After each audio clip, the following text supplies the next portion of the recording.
Nós vamos falar agora com o economista Luiz Eduardo Assis, ex-diretor do Banco Central. Luiz Eduardo, boa tarde. Boa tarde, Denise. Boa tarde a todos. Bom, Luiz, você ouviu esse longo relato de tudo que está acontecendo lá no Rio de Janeiro, a roubalheira, quadrilha, prisão.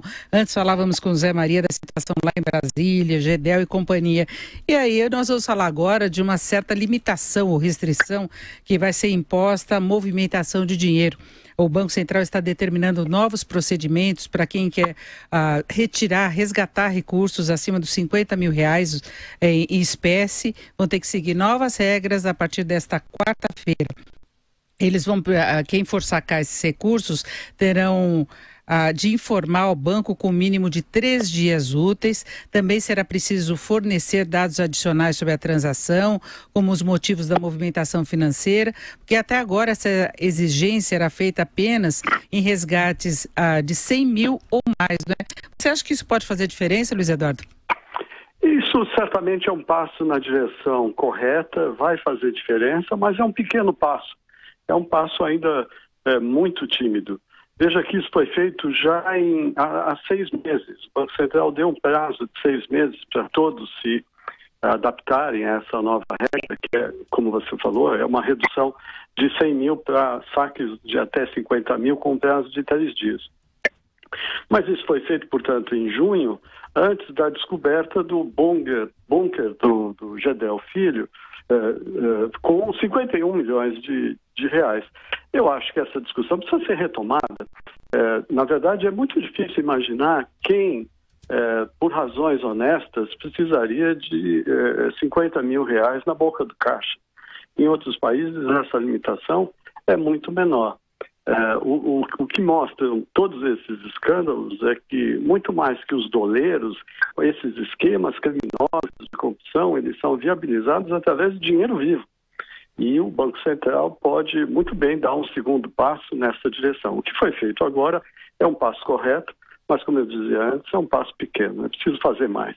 Porque já havia uma certa fiscalização. Agora, você imaginar, por exemplo, o Gedel com todas aquelas malas de dinheiro, como é que ele conseguiu juntar todo esse dinheiro em espécie, transferir, levar de um lugar para o outro, ou o resgate foi feito num prazo muito longo, né? Então é difícil você imaginar essa movimentação toda de dinheiro sem que houvesse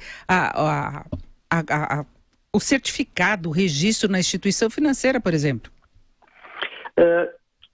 Isso provavelmente aconteceu. A questão é que a legislação brasileira ela é bastante leniente.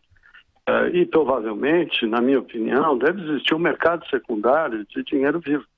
Assim como existe um mercado secundário de troco, toda padaria que vai precisar de notas de R$2, ela sabe que vai ter que pagar num lote grande um pouco mais do que um múltiplo de R$2. Existe um ágio. A mesma coisa deve acontecer com dinheiro vivo em proporções milionárias. E é isso que precisa ser coibido. E não é tão difícil de fazer isso. Em outros países o limite na Europa, por exemplo, em vários países o limite fica entre 1.000 euros e 3.000 euros de saque, simplesmente. Porque, como eu dizia, é difícil imaginar por que alguém vai precisar de 50 mil reais. Mesmo as transações que são feitas, por exemplo, pagamento de construtoras, de pessoas que preferem receber dinheiro vivo, pessoas que ganham pouco preferem receber dinheiro vivo porque não têm acesso à conta bancária. Isso em pouco tempo pode ser contornado através da emissão de cartões simplificados, cartões de débitos. Não é possível que o Brasil tenha ficado para trás nesse combate à lavagem de dinheiro, justamente naquilo que já se mostrou. E basta ver as fotos do bunker com 51 milhões de reais. Essa é a grande falha que o Brasil ainda tem e é preciso atacar mais diretamente isso. 50 mil ainda é um limite muito alto. E a gente sabe que entre a intenção e a realidade tem uma distância enorme, porque essa medida ainda faz parte daquela Estratégia Nacional de Combate à Corrupção e Lavagem de Dinheiro que foi criada em 2003.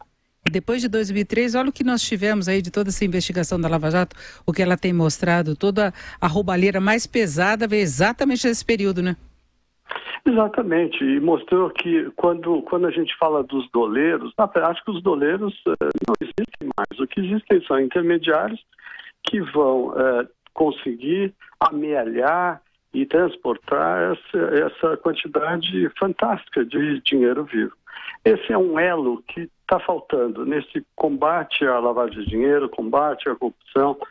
Está faltando uma ação um pouco mais enérgica por parte do Banco Central. Os bancos estão absolutamente preparados e desejosos de fazerem isso, até porque isso significa uma menor exposição a assaltos. Eu não tenho dificuldade em dizer que o país se adaptaria rapidamente a medidas mais restritivas do que essa que vai ser colocada em prática nessa semana.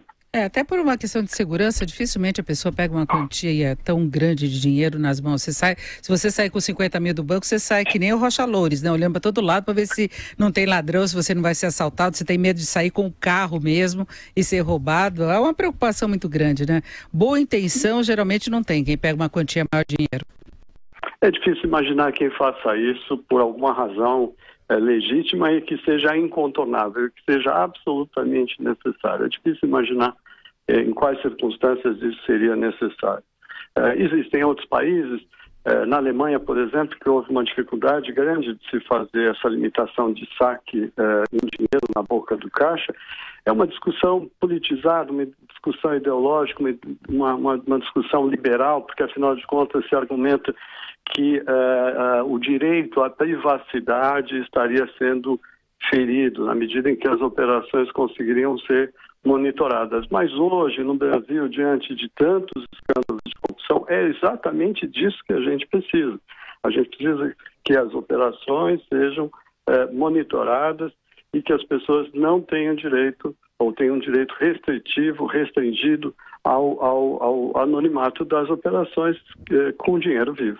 E daqui a pouco nós vamos entrar numa nova fase, que já causa até preocupação do Banco Central, que é o caso do Bitcoin, de moedas virtuais, que tem muito menos controle e é uma forma de driblar também a fiscalização, né, Luiz Eduardo? Essa é uma nova etapa.